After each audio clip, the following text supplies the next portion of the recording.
भारत में आज से नए 3 कानून लागू हो चुके हैं। ऐसे में इन बदले हुए 3 नए कानूनों की चारों तरफ चर्चाएं हो रही हैं। इन 3 कानूनों में बदलाव क्या हुए और इन बदले हुए कानूनों का आप पर क्या प्रभाव पड़ने वाला है, आज इस मुद्दे में हम यही जानने की कोशिश करेंगे। नमस्कार, मैं हूं कुलदीप तिवारी। आप देख रहे हैं आचरण न्यूज़ का विशेष प्रोग्राम मुद्दा, जो सीधा जुड़ा होगा आपसे।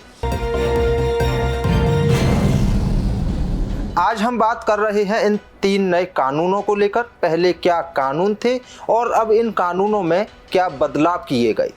तो आपको बता दें, आज से खत्म हुए अंग्रेजों के ज़माने के कानून आईपीसी 1860 की जगह भारतीय न्याय संहिता सीआरपीसी 1973 की जगह भारतीय नागरिक सुरक्षा संहिता और एविडेंस एक्ट 1872 की जगह भारतीय साक्ष्य अधिनियम लागू किया गया है। धाराओं में बदलाव क्या हुए तो ये भी जान लीजिए, आपके काम आने वाले हैं।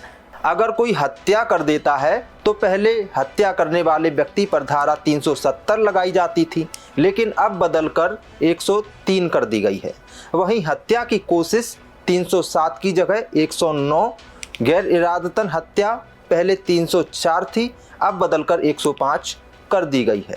अगर लापरवाही से मौत हो जाती है तो 304 ए की जगह 106, वहीं रेप और गैंगरेप जैसे मामलों में 375 और 376 धाराएं लगाई जाती थीं, जिन्हें बदलकर 63, 64 और 70 कर दी गई हैं।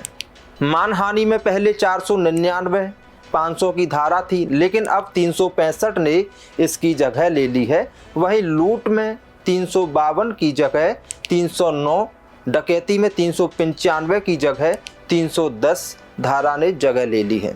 भारतीय न्याय संहिता में राजद्रोह से जुड़ी अब कोई नई धारा नहीं होगी।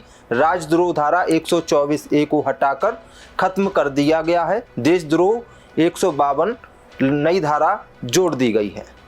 वहीं अब धोखाधड़ी या ठगी में पहले 420 की धारा लगाई जाती थी, लेकिन अब इसे हटाकर 318 कर दी है। गैर कानूनी सभा आप अब नहीं कर सकते। जब आप करते थे तब 144 धारा लगाई जाती थी, लेकिन अब इसे भी बदलकर 187 कर दिया गया है। देश में इन नए कानूनों को आसान बनाने का प्रयास किया गया है। भारतीय दंड संहिता आईपीसी में 511 धाराएं थीं, लेकिन 1 जुलाई से लागू होने वाली भारतीय न्याय संहिता में धाराएं 358 होंगी। नए संहिता में वैसे कानून जो एक दूसरे को ओवरलैप करते हैं, वैसे धाराओं का आपस में विलय किया गया है।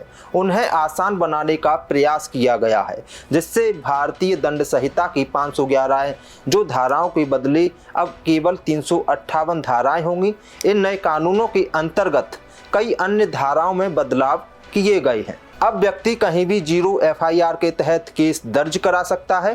किसी भी व्यक्ति के साथ कोई घटना घटती है तो वह व्यक्ति कहीं भी जाकर एफआईआर दर्ज करवा सकता है।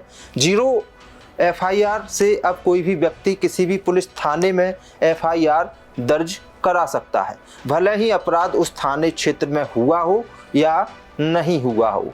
यह कानून लाने का मुख्य उद्देश्य कानूनी कार्यवाही शुरू करने में होने वाली देरी को खत्म करना है। 2 महीने में जांच रिपोर्ट देनी होगी। नए कानून में महिलाओं व बच्चों के खिलाफ अपराधों की जांच को प्रायोरिटी पर रखा गया है। मामले दर्ज किए जाने के 2 महीने के भीतर जांच पूरी करनी होगी। नए कानूनों के तहत पीड़ितों को 90 दिन के भीतर अपने मामले की प्रगति पर नियमित रूप से जानकारी पाने का अधिकार होगा। दुष्कर्म मामले में अपराध में जांच में पारदर्शिता को बढ़ावा देने के लिए पीड़िता का बयान पुलिस द्वारा ऑडियो वीडियो के माध्यम से दर्ज किया जाएगा। पुलिस के लिए टाइमलाइन तय करने के साथ ही अदालत के लिए भी समय सीमा तय की गई है।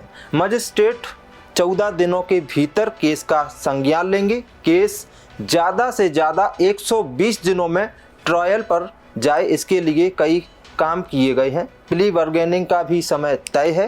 प्ली बार्गेनिंग पर नया कानून कहता है कि अगर आरोप तय होने के 30 दिन के भीतर आरोपी गुनाह स्वीकार कर लेता है तो सज़ा कम होगी।